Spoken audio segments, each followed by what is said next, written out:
Signature TV, news in your pocket. Welcome back. And now we're switching gears to another interesting conversation we have this morning on reclaiming the image of Africa through art. Now, for centuries, Africa's image, has usually been defined by outsiders. But today, African artists, poets, and cultural entrepreneurs are stepping forward to reclaim, the continent's story using art as a powerful tool. And one of such voices is Tony Eteka Fernandez. He's a poet, a broadcaster, cultural entrepreneur, and founder of the Africa for You Association. He's an artist and entertainment consultant joining us this morning. Good morning, and thank you for joining us on the program. Good morning. It's a pleasure to be here live in your program, and greetings to all your viewers as well. All right. Now, Mr. Fernandez, you've contributed to global conversations, particularly through your Africa for You and your radio talk show. And, you spotlight success stories of Africans. I'd like to know what drives you to use media and storytelling to reclaim Africa's image. I think the main driving force started probably about 14 years ago. I had graduated from the University of Lagos in Nigeria. I moved down to the UK. I was born in the UK anyway. And at that time, the internet was still kind of like something new, a new face.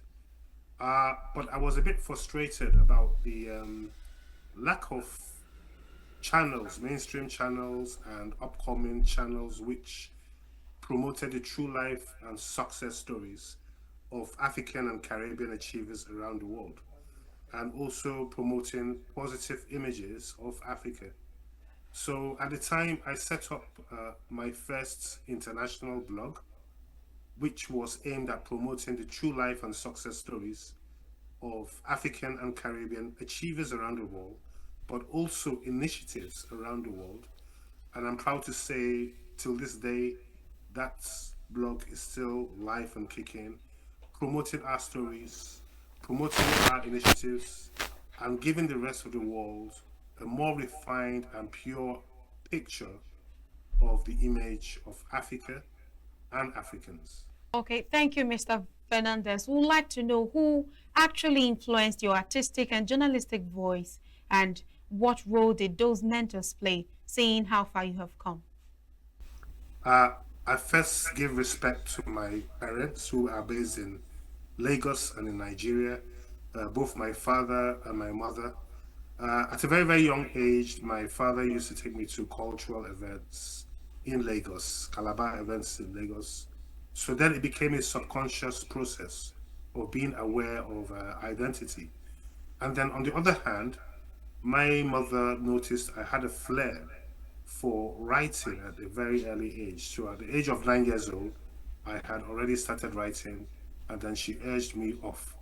So as the years unfolded, the whole essence of my subject matters and metaphors in my writing was all about promoting Africa and Africans as well, and also kind of just giving a more positive image itself. It's a very, very long journey because when I then moved to the UK as well, I was part of a radio station, and the radio station was a station which was kind of broadcasted in different parts of the world, and I started my own African radio show. And with this show now, I was able to bridge and promote upcoming African artists on this platform, organize events, organize initiatives. But in 2 years' time, the station got closed down. And I asked myself, what next? What am I going to do next? And it was more like a calling, but I approached my MP with the quest of organizing Black History Month celebrations at the UK House of Parliament. And so for the very first time in October, I think it was 2013, I organized the Black History Month celebrations at the UK House of Parliament. Since then, for very many years, and I am the first Nigerian ever to do so. All right. Now, from all that you have done over the years, I'd like to know what misrepresentations of Africa have you found most persistent in arts and media, and how do your initiatives directly respond to them? That's a very, very good question. The misrepresentation sometimes unfold through the stereotypes that people have of Africa, especially people who have never visited the continent before, or being backward, sometimes still living on trees. Sometimes people think that there's not much of a civilization there itself. But that this misinterpretation is something which is not just restricted to Africa alone. So how this still boils down to why I set up my blog in the very first thing was to promote our stories, initiatives, events, and sometimes places within Africa as a means of information, educative information, and to show the world what we're all about. Um, on a more personal note, I think it's more to do with like interaction with people on a day-to-day basis, because when you interact with people, when I interact with people, I want to get to know who they really are, people from other races, backgrounds, and I want them to know who I really am as well. And the exchange of cultures goes in that process, and able to like convince them about their stereotypes are not always valid. Uh, so that's part of it.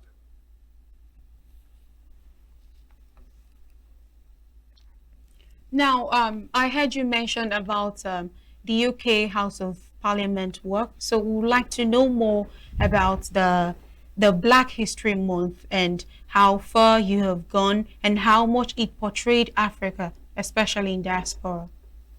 Yeah, thank you. So I first started organizing the Black History Month celebrations at the UK House of Parliament in October 2013, sponsored by an MP who was the MP of Reading in Berkshire at that time. And the whole idea then was to like bring speakers, historians, global thought leaders, bold storytellers from different parts of Africa who lived in the UK, who were promoting true life stories, sometimes through their history itself, but also through the things they were doing, and having an audience around the world to come and learn more about Africans and their stories, not just past and history, but also current achievers in the current world today. So what it did, it created a kind of like a bridge for more understanding, for more community cohesion, and more awareness, more brand awareness. So it's something people look forward to every single year. Nigerians, Ghanaians, Tanzanians, Kenyans, East Africans, that bridge was important. So it's grown. I'm not sure if we're going to be organizing it this year. We're still looking for an approval. But my belief is that once you have a purpose and a passion in life, and it's part of your calling, you don't always necessarily have to wait for authorities to give you the go ahead. You can do, life now today is about be the change you want to see in society, no matter what part of the world you are. Versed in, different art forms, which medium do you think is offers the most impactful way to reshape these stereotypes that you've mentioned about Africa? Which one of them, passes across the message the most? That's a very good question. I would say it's my blog, which has been running now for 13, 14 years, because every single week there are always posts about the stories of people making a difference in the diaspora, Africans in the diaspora, but also people back home, their positive stories, historical places about places in Africa as well. But it's also my podcast YouTube channel, which I set up 4 years ago, which is a weekly channel also aimed at promoting the true life and success stories of people from Africa around the world, having guests on air to promote their stories, their true life initiatives, but also the stories of where they come from as well. I travel a lot as well. Traveling is one of my hobbies. I've traveled to 41 countries. So each time I go on a travel, no matter how brief or busy it is, I do take time out to interview the locals about their stories itself, find out about the history of the place and everything. So we live in a day and age now where we can maximize the media and all the features that come with it. So it's mostly my blog and it's also mostly my podcast. Uh, Most importantly, also interaction with people every day is a way of getting them to understand more about you, your history, and your past. No matter what country we come from on earth, we are a brand from where we come from, and we have to like represent and inform people in the best way possible. Thank you, Mr. Fernandez. And yes, we understand that you've worked in the UK, Europe, and Nigeria. We want to know at what point has there been any form of diaspora to home partnership, and how were all those partnerships structured? Um, is that for myself or generally speaking?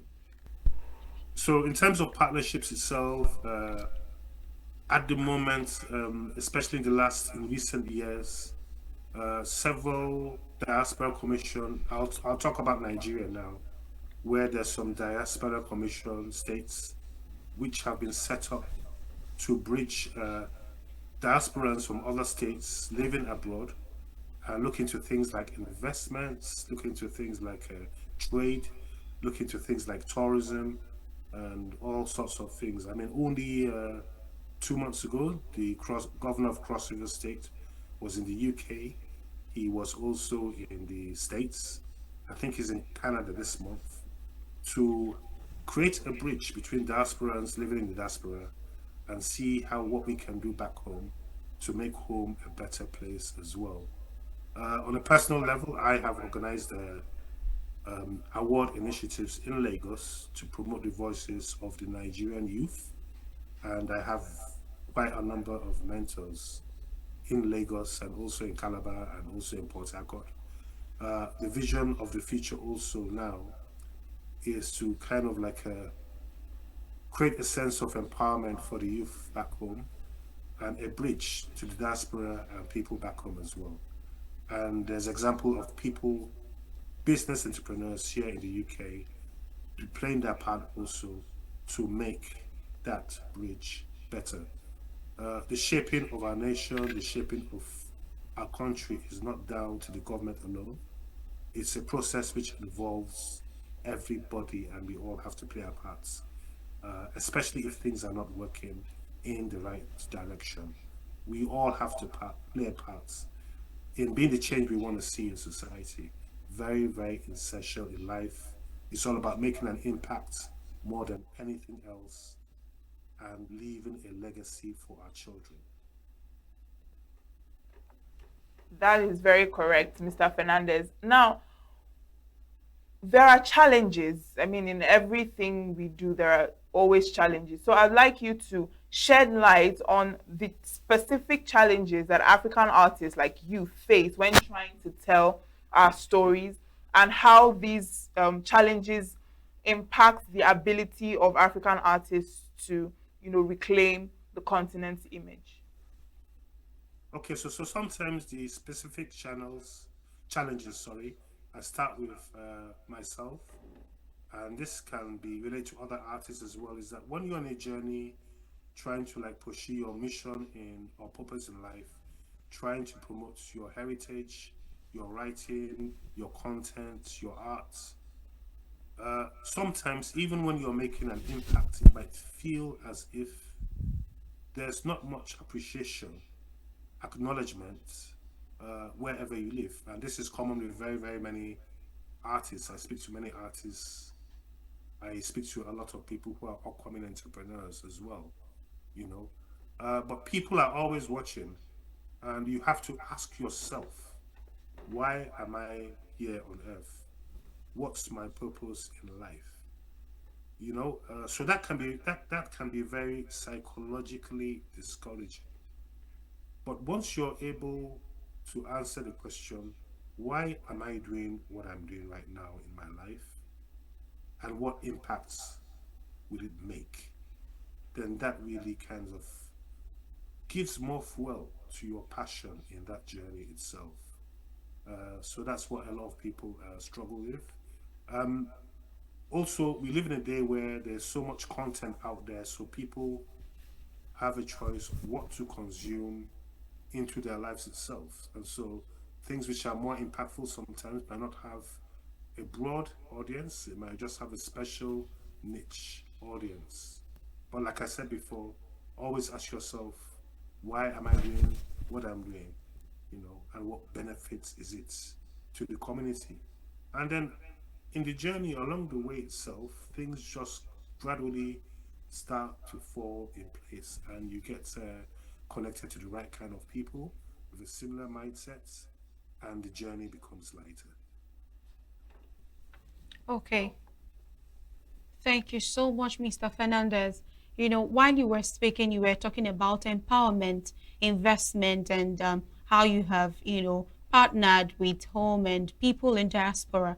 Now, we want to know, what are the metrics to measuring those who are supposed to, partake in this empowerment? What are the metrics? Who is supposed to partake in it? Where are you investing in? Is it in film? Is it in music, in news? Which way? Like, what's the procedure like? I don't necessarily have a manual script for the procedure itself, and I'm not really an expert in this area. But what I do know is that once you have a vision and a call and a calling to empower community or communities, you go on that journey itself, and you along the way you find people who have a similar mindset, a similar passion, a similar vision towards making that journey lighter and making the vision brighter itself. uh, so I don't want to be too kind of like put it to too scripted itself. uh, if you can imagine the flip side, sometimes in life you have governments out there, local authorities who are meant to make change in an environment and empower people. And sometimes it's all talk, sometimes it's all talk and nothing gets done itself. So I'll just say, have your vision, have your journey, and surround with people who are on that similar path in making a difference. One of the things which has surprised me in life, and which I would like to share with all our listeners today, is that you'll be surprised that when you gather 2 or 3 people together who have a similar cause to you to empower communities, you'll be surprised how much can be done, even with very limited resources.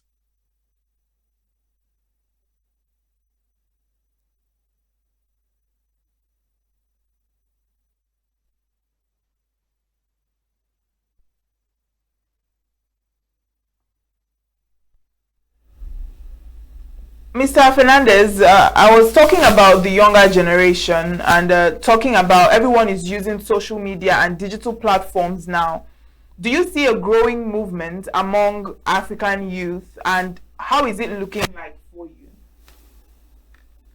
Yeah, there's a growing movement with social media among the young people, and it's it's a positive thing. It's something to be embraced because there are features out there which people can, make maximize and make the most of to make life easier for the artistry. Whether you're a performing artist, whether you're a skit maker, whether you're an inspirational speaker, whether you're a podcaster, and some of these things are free, easy to learn, accessible, and you're able to create an audience. And many of our young African youth have been able to make an income out of these streams. So it's something I embrace all the time. Obviously, I'm not a youth anymore, But when we had the first COVID breakdown, I think 3, 4 years ago, I took time out to, go on about 12, 13 courses. So I see myself as a self-taught person, and we need technology these days to move forward as well. We live in a world today where we need to learn, unlearn, and then relearn again. Moving on with the times, being adaptable, and being innovative. Mr. Fernandez, now we'd like to know, let's take it forward to Nigeria and the government. Is there some form of policy or reform that you think that can be put in place, to better enhance or help Africa and the arts, so to say? It should be well done to the governments at the moment. It will be. I was just thinking the other day. It will be lovely, even on state government levels, for state governments to policies to be put in place where state governments would have a bridge connection with people in the diaspora to do with the restructuring of states back in Nigeria before you even talk about the federal level itself. And maybe like having constant engagements, meetings, and that all the infrastructure in the states in the country will be something which is due to a partnership with professionals living in the diaspora who can bring their expertise back home. The second thing as well is that it would be nice for us to invest more in tourism for the whole country and the state level as well. So tourism is always a subtle way that bridges in and brings in business itself. We want Nigeria to be even more marketable to many countries around the world. So little things like this make a very, very, very huge difference for the bigger picture in life. Sometimes when we have experts on ground, and these are put into policies, it makes the process of moving forward a lot more easier.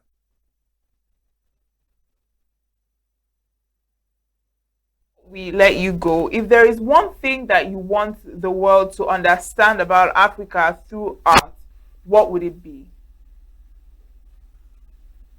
African arts, I think many people do understand already anyway, but African art is beautiful.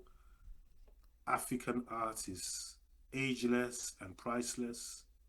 We've heard about the Benin Kingdom, which is priceless, with its artifacts around the world.